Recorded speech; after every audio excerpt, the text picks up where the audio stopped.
Hi ഇസ്മി friends, എല്ലാവർക്കും black audio ചാനലിലെ പുതിയ വീഡിയോയിലേക്ക് സ്വാഗതം. എന്തുണ്ട് വിശേഷങ്ങൾ? എല്ലാവർക്കും സുഖമല്ലേ? എല്ലാവരും ഹാപ്പിയല്ലേ? ഹാപ്പി ആയിട്ടിരിക്കുക. എനിത്തിങ് അപ്പോൾ life first go on always പോസിറ്റീവായി. അപ്പോൾ നമ്മളൊന്ന് നോക്കുന്നത് മൂവാറ്റുപുഴ സ്പെഷ്യാലിറ്റീസ്, മൂവാറ്റുപുഴയുടെ പ്രത്യേകതകൾ. അപ്പോൾ അതിനെക്കുറിച്ചാണ് നമ്മൾ നോക്കുന്നത്.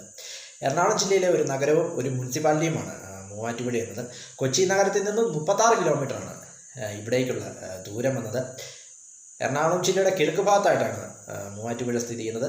ജില്ലയിലെ ഏറ്റവും വലിയ രണ്ടാമത്തെ നഗരകേന്ദ്രമാണ് മൂവാറ്റുപുഴ. ഏറ്റവും വലിയ രണ്ടാമത്തെ വാണിജ്യ കേന്ദ്രമാണ് മൂവാറ്റുപുഴ എന്നത്. മധ്യകേരളത്തിലെ അനുദിനം വളരുന്ന നഗരങ്ങളിലൊന്നാണ് മൂവാറ്റുപുഴ എന്നത്. മധ്യകേരളത്തിലെ തന്നെ മധ്യഭാഗത്തുള്ള ഏറ്റവും വലിയ വാണിജ്യ കേന്ദ്രങ്ങളിലൊന്നാണ് മൂവാറ്റുപുഴ. അങ്ങനെ നിരവധി പ്രത്യേകതകളുള്ളൊരു നഗരമാണ് മൂവാറ്റുപുഴ എന്നത്.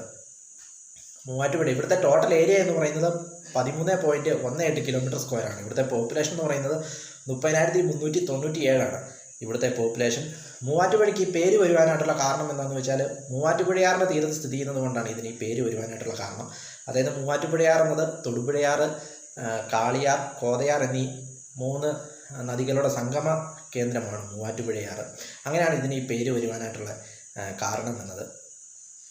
തെക്ക് ഭാഗത്ത് തെക്ക് ഭാഗത്ത് കോട്ടയം ജില്ലയും കിഴക്ക് ഭാഗത്ത് ഇടുക്കി ജില്ലയുമാണ് ഇതിൻ്റെ അതിർത്തികളെന്ന് പറയുന്നത്.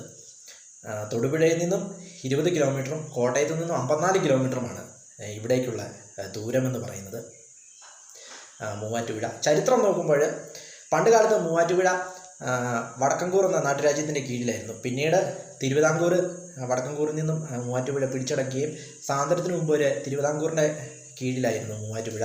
പിന്നീട് ഇന്ത്യയുടെ സ്വാതന്ത്ര്യത്തിന് ശേഷം, അതായത് 1947 ശേഷം 1949 മുതൽ 1955 വരെ തിരുക്കൊച്ചി സംസ്ഥാനത്തിൻ്റെ കീഴിൽ കോട്ടയം ജില്ലയുടെ ഭാഗമായിരുന്നു മൂവാറ്റുപുഴ എന്നത്. പിന്നീട് 1956 കേരള സംസ്ഥാനം രൂപീകരിക്കുന്നു. 1958 ഏപ്രിൽ 1 എറണാകുളം ജില്ല രൂപീകരിച്ചപ്പോൾ മൂവാറ്റുപുഴയെ എറണാകുളത്തോട് ചേർക്കുകയായിരുന്നു. ആ വർഷം തന്നെ 1958 തന്നെ മൂവാറ്റുപുഴയെ മുനിസിപ്പാലിറ്റി ആയിട്ട് ഉയർത്തുകയായിരുന്നു.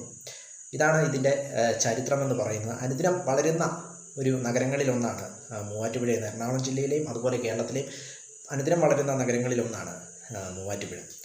വീഡിയോ ഇഷ്ടപ്പെട്ടാൽ ലൈക്ക് ചെയ്യുക, ഷെയർ ചെയ്യുക, കമൻറ്റ് ചെയ്യുക, സബ്സ്ക്രൈബ് ചെയ്യുക. വീണ്ടും പുതിയ വീഡിയോയിൽ കാണാൻ. അതുവരെയും ടേക്ക് കെയർ, ബൈ.